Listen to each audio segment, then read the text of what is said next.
Hello and welcome back to Tony Northeastern. I hope you're all keeping safe and sound with what's going on in the world. And yes, welcome back. Now, the last video I painted this little scene here, Ballast Hill, and the amount of comments I had was quite outstanding, to be honest. I decided to do the last video just slightly different from the norm, just to give my little voice box a rest. And so this video is just going to be more about the update since then. One of the comments I had was from Vinnie Hall about these grouses, maybe just touching them up with little bits of yellow. I think that's a good tip, and I might actually do that before the video's out. And another video tip, I can't remember who it was from now, is the people on the bus that now have been stuck on the bridge for, well, it will be 2 weeks by the time this video gets out, because there isn't a road leading away, as you can see. So yes, I will get round to doing that at some point. But the main focus is to carry on and work my way towards the station, because I need to really start doing the station. So, latest additions are these lampposts, which I got from a famous website, and I'm just going to show you the packet in a moment. In a photograph they had some ornate lampposts, and this is the closest I could find to match them. They're not a perfect match, but there's only enough room on this side of the bridge to put them on, because basically the other side ain't quite long enough to get another set of lampposts in. So let's have a look at these lampposts. And here are the lampposts, and you get them from GM Model Supplies. They come with the resistors. You get 5 in a packet, and I think I only paid about, I can't remember now, I think it must be about £6 I think it was for these. They are plasticky, but I've still got to weather the ones that are on the bridge. Now you solder the resistor to the insulated cable, which is the white one. And I've got to warn you about these. The actual cable is very, very fine. You pull the sleeving back, and there's only about 4 or 5 cords, so you've got to be really careful, so you don't snap them too far back. I mean, you get quite a long length of cable with them, but I normally cut them off there and solder the resistor to there, and then what I did, a bit of heat shrink over the stem of the post and the resistor, so you're actually protecting the cables, because the cables are quite delicate. Anyway, so that's the lampposts. Right, what else have I been doing? Right, at the southern end of the station I've been continuing with the walls. I've added some more walls. I've got a thing about walls at the minute. I've added this wall. I've just got to cover this with the Medcov stone walling, and I'm not sure what to put in this little area here. Maybe a little substation for the third rail that I will be putting on eventually. The third rail, obviously, it'll have to go in before I start building the station, especially when it comes to putting the big oval roof on it. Yep, so that's this end, and then we've got this dirty great big gap here, which I'm gonna put some steps coming down from here with the return back on itself down onto the high street, which is going to be below. So it'll end up something like this, which I've already got over at Tyne Dock, where you've got the staircase coming down all the way down to the bus stop down here. Oops, looks like Mrs. Sims has had one or two too many. If she don't hurry up, she's going to miss her train. But yeah, some of you have probably not seen this station. This is Tyne Dock. I'll have to do another tour video of the layout at some point. That will come about. And here is the view of the walls from the other side of the station, looking south, and that's what we're going to be doing next.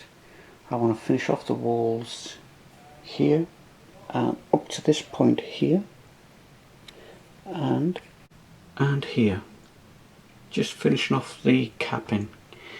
I'm not going to bother doing the scenery for here just yet until I've made the water tower along with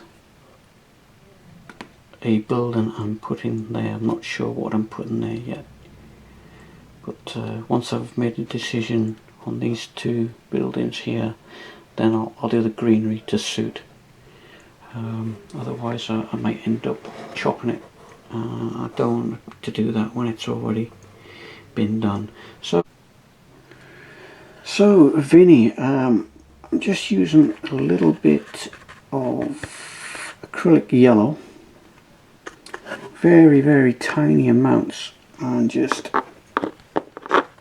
dabbing it on the brush. So I just got little bits on the brush, so I'm just dabbing it in the pot. So I'm just going to gently touch it just so it shows a little bit of yellow on the grouses.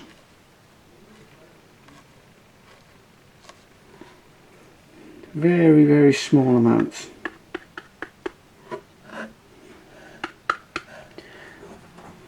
So Vinny Hall, thank you very much for that tip. And it does, as you say, break up the green.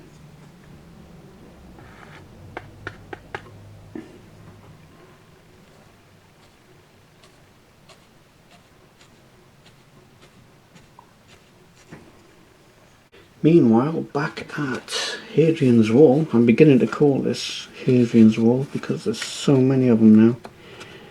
So what I'm doing is I'm just, see where I've marked that line, I'm just putting a piece of wall on a slope, so it looks like the road is coming from the bridge down the slope and to meet what it will be eventually a street scene in here. But that again will be a later video. So I'm just thought, while I'm doing the capping stone here, I might as well prep this in readiness. And you're probably wondering why the wall is halfway up the baseboard. Well, in my research, the street was quite high, so when you look this way on, the wall is only going to be about 20 millimeters high. So I've got to put in a false bottom in this area here to bring the houses up, if that makes sense.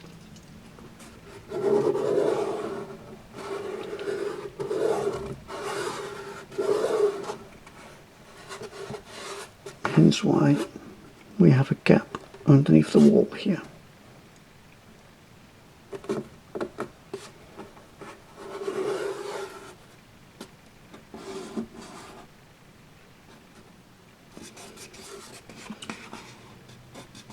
Right, just got to cap this off now. Okay, capping stones. When you score across the capping stone, they normally curl up like this, and they are quite easily to straighten out. And you can use a craft saw. It'll probably give you a finer cut, probably more realistic than what I'm using, because I'm just using a coping saw. And once it's done, you end up with the edges like this, and you just get a piece of fine sandpaper and just take the edges off and any loose bits, and just remove them, so when you come to paint them you don't see any splinters or anything like that when you've come to paint it. And then you just cut off the ends with a set of snips, because you don't want the round bits.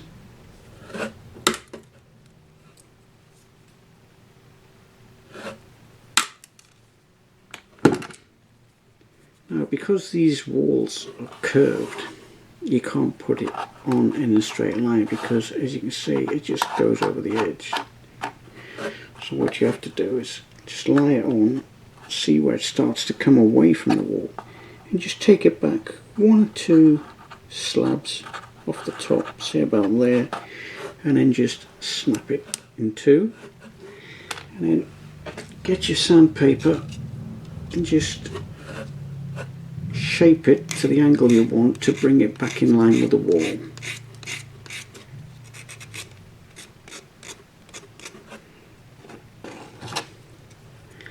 On both pieces, like so. See, I've just put a tiny chamfer on it just to bring it back in line, and then we just PVA them on the top. Yeah, as you can see, I'm using a ballast weight just to keep the capping stones on, and just while the glue goes off. I don't leave the weight on there too long, just about half an hour or so. So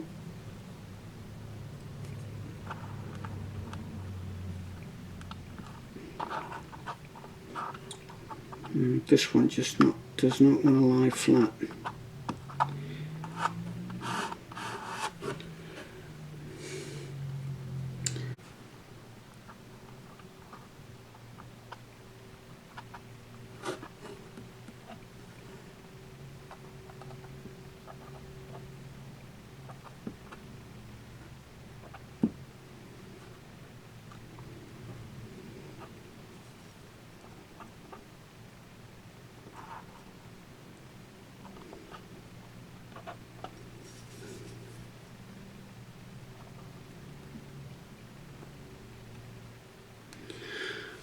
Right, that's all the capping stones done. Well, at least as far as the end of this backboard here. So now that they've dried, they've been on overnight, so all I need to do now is just give them just a light rub with the old sandpaper. A very fine sandpaper, just to take off any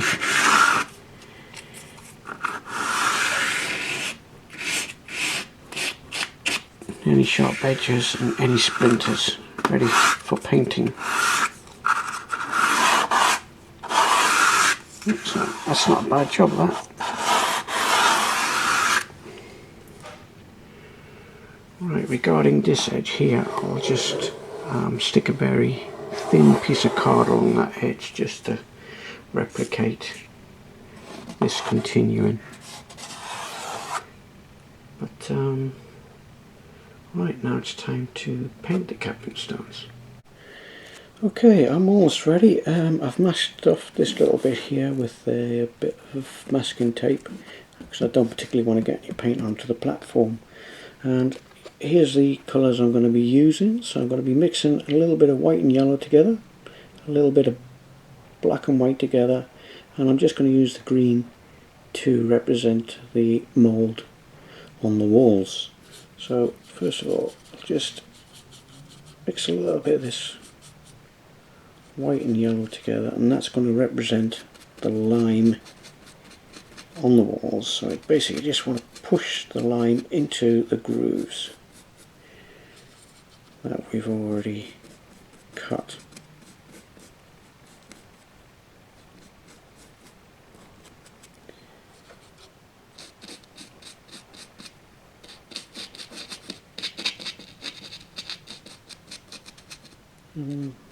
These paints I'm using are all acrylics.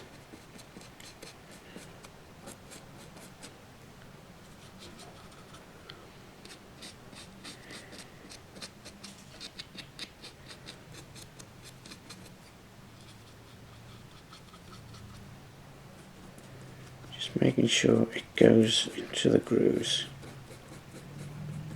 and along the edges.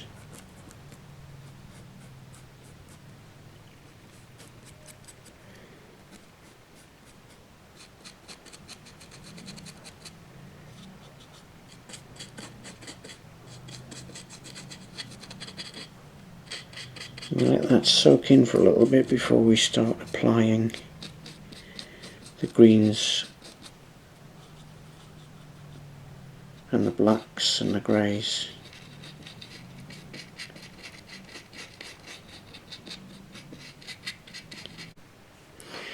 Yeah, the best thing I find if you do get it on the wall is just dip your cotton bud in a little bit of water and just wipe it off. Seem to be alright at the minute. Maybe a little bit there.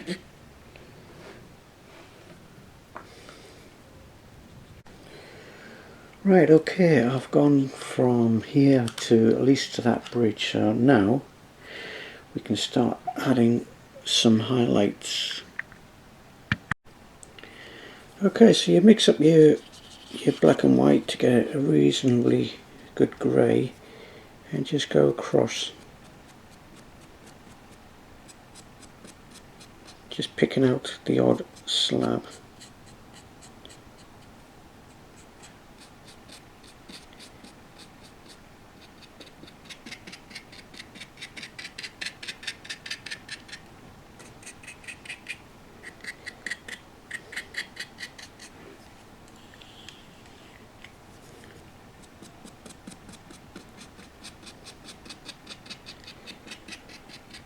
And you're still doing this while the yellow is still wet. And then just get a little bit of black, a little bit of darker black, and then just go over the top.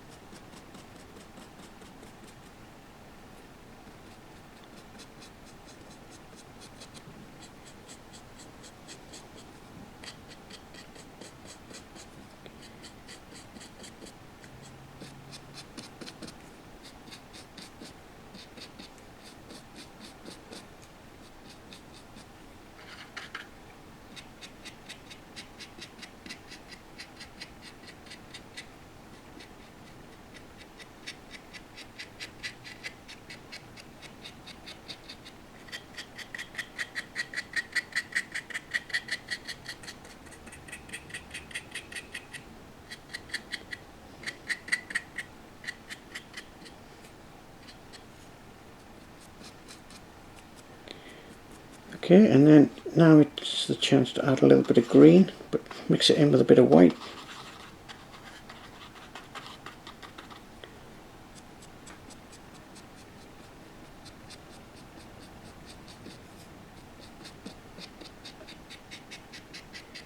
Just picking out the odd slabs, or the odd stones.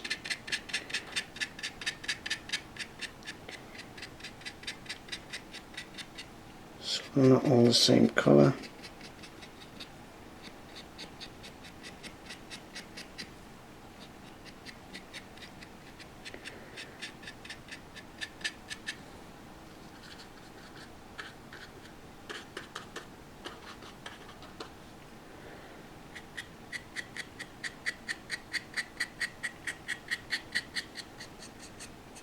It's all about just trial and error really to get it to look the way you want it to look.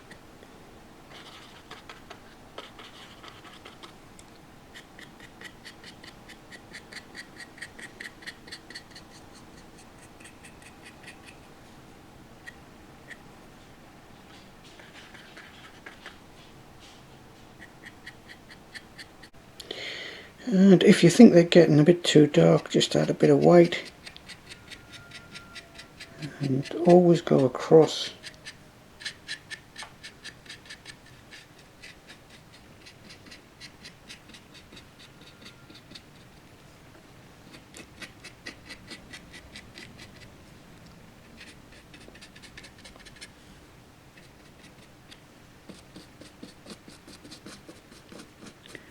And always do the edges. As you can see, it's beginning to look quite effective. I had to add a little bit more white because I think they're going a bit too dark. Adding a bit more grey. It's all about finding the right texture.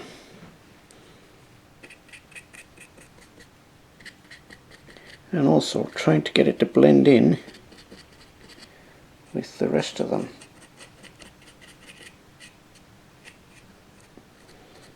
Which you've probably done, well, in my case, I've done years ago. Right, I shall continue and get back when they're dried. So, just as the paint is beginning to dry, once you've put the top coats on, it don't matter if you have spilt a little bit of green on the walls, as I have along here, because you can just very, very lightly blend it in to the wall, and it just aged the wall a little bit. So I just thought I'd show you that tip. Right, as for the white card, I'm going to just have to paint that a really dark green because I won't be able to emulate what I've done on the top walls here. So I've added my masking tape. I'm just going to paint along the edge a dark green.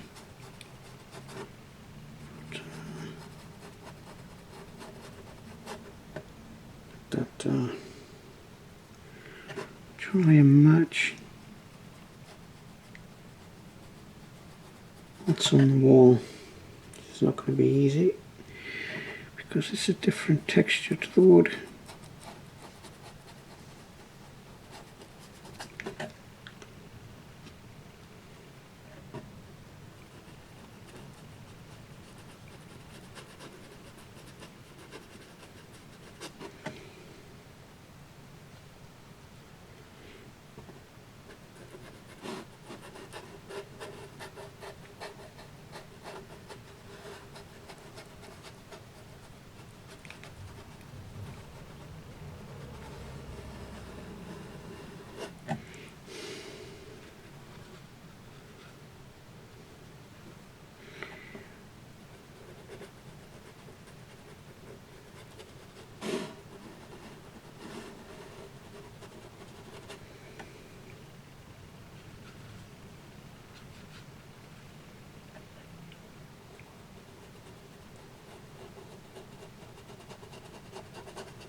Right, I'll go over with a little bit of black now just to darken it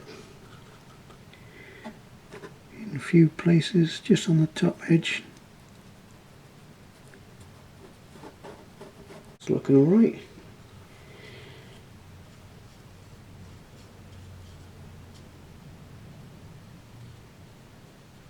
What I'll do now is I'll just pick out a few bits with a lighter grey just on the lower half of the stone, if I could possibly do that. Just pick out the odd bit.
Right, the walls have had some time to dry, so I can now remove the masking tape off this end of the station, and we now can have a proper look at the walls.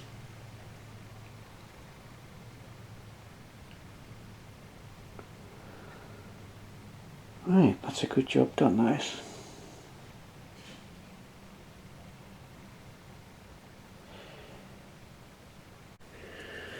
Right, since doing the track work for South Shields, I've ended up with loads and loads of sleepers, and as you can see, I've painted the chairs a rustic brown, and basically what I'm going to do is just make up a pile of sleepers.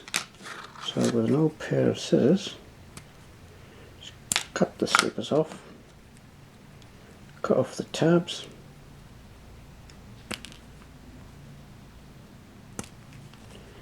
and then with a little bit of, I normally use a Yoo-hoo glue for this, and just a little dab there, little dab there, and then just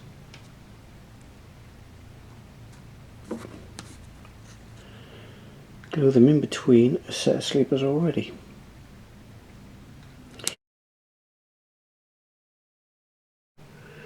Right, as you can see, I have removed the masking tape, and the edges turned out alright.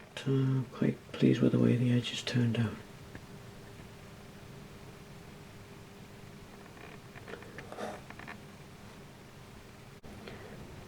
And now that the paint is dry at this end, we can have a few trains running. Now, doesn't that look familiar?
This video is dedicated to those people who wanted to see more. So, keep safe, and we'll see you soon. Bye for now. Bye.